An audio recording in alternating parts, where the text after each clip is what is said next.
মানে এই লোকটা বা ছেলেটা কি করছে, একটা বস্তুকে কি করছে, ফোর্স করছে। এফ মানে কি ফোর্স, ফোর্স করে কোন দিকে যাচ্ছে, সিধা যাচ্ছে, সিধা যাচ্ছে মানে কি সোজা দিকে, মানে সেম দিকে যাচ্ছে। মানে কি এই বস্তুটা এখানে ছিল, এখান থেকে কোথায় নিয়ে চলে গেল, এখানে। তার মানে কি করলো সে, কার্য হলো তার, তার কি হলো, কার্য হলো। বল প্রয়োগের মাধ্যমে ডিসপ্লেসমেন্ট মানে হলো সরণ, ডি মানে ডিসপ্লেসমেন্ট মানে সরণ। তাহলে বল প্রয়োগের মাধ্যমে কিছুটা সরে আসলো, তাহলে কি হলো, তার কার্য হলো, তার টোটাল কি হলো, কার্য হলো। সেটা নির্দিষ্ট কাজ করেছে। ক্লিয়ার একদম। এইবার আসবে কার্য তিন রকমের হতে পারে। কার্য তিন রকমের হয়, কি কি, এক হলো কি পজিটিভ, এক হলো কি নেগেটিভ, আর হলো শূন্য। তাহলে কার্য কয় প্রকারের হতে পারে, পজিটিভ, নেগেটিভ, শূন্য।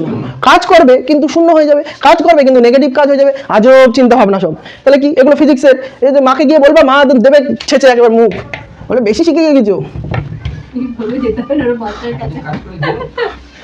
আচ্ছা তাহলে কার্য কয় প্রকারের হয়, কি কি,